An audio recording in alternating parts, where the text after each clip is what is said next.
عیدی قربان آمد و در مکه حج اکبر است.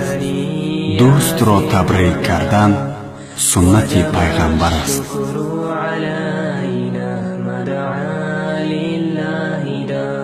با کمال احترام مردم شریف تاجیکستان را با آمد عید سعید قربان صمیمانه تبریک و مبارکباد نموده از درگاه خداوند بزرگ مغفرت گناهان، هدایت و استواری در دین، سعادتمندی دنیا و آخرت را تمنا می نماییم.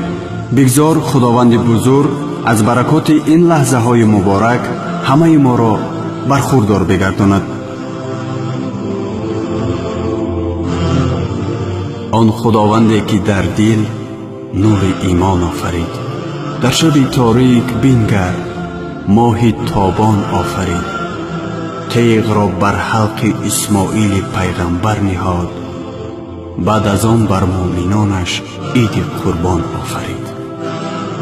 با تمنای عمل شوی آرزوهای نیک همه شما و کل مسلمانان دنیا را به مناسبت عید سعید قربان صمیمانه تبریک و مبارکباد گفته برایتان خوشحالی روزگار، دسترخوان پرناز و نعمت، برای کار و کامیابی های بی‌نظیر، صلح و وحدت و فیض و برکت را تمنا می نماییم.